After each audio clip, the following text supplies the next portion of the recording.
നമസ്കാരം, എല്ലാവർക്കും ഒരു പുതിയ വീഡിയോയിലേക്ക് സ്വാഗതം. ഇന്നൊരു പരിപ്പ് കറിയുടെ റെസിപ്പിയാണ് കേട്ടോ കാണിക്കുന്നത്.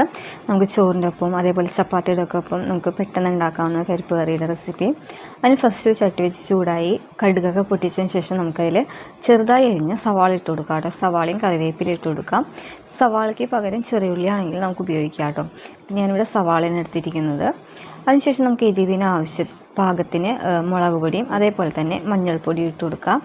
ഞാൻ ഉപ്പ് ഇതുവരെയും ചേർത്തിട്ടില്ല കേട്ടോ. ഉപ്പ് നമുക്കിത് മുളക് പൊടി മഞ്ഞൾപ്പൊടി മാത്രം ഇട്ടിട്ട് നമുക്കൊന്ന് നന്നായി വഴറ്റിയെടുക്കാം. അതിൻ്റെ പച്ചമണം മാറുന്ന വരെയൊക്കെ ഒന്ന് വഴറ്റാം കേട്ടോ മസാലയുടെ. അതിനുശേഷം നമ്മൾ പരിപ്പ് വേവിച്ചിട്ടുണ്ട്. പരിപ്പിന് മഞ്ഞൾപ്പൊടിയും അതേപോലെ തന്നെ ഉപ്പ് ഇട്ടിട്ടാണ് വേവിച്ചേക്കുന്നത്. അപ്പോൾ നമുക്ക് ലാസ്റ്റ് നോക്കിയിട്ട് ഉപ്പിട്ട് കൊടുത്താൽ മതി കറിക്ക്. അപ്പോൾ നമ്മുടെ സവാളയൊക്കെ നന്നായിട്ട് മുരിഞ്ഞു വന്നിട്ടുണ്ട്. ഇനി ഇതിലോട്ട് നമുക്ക് പരിപ്പ് വേവിച്ച് വെച്ച പരിപ്പും കൂടി ചേർത്ത് കൊടുക്കാം കേട്ടോ. ഇത് ചേർത്തോട്ട് നന്നായിട്ട് മിക്സ് ചെയ്യാം.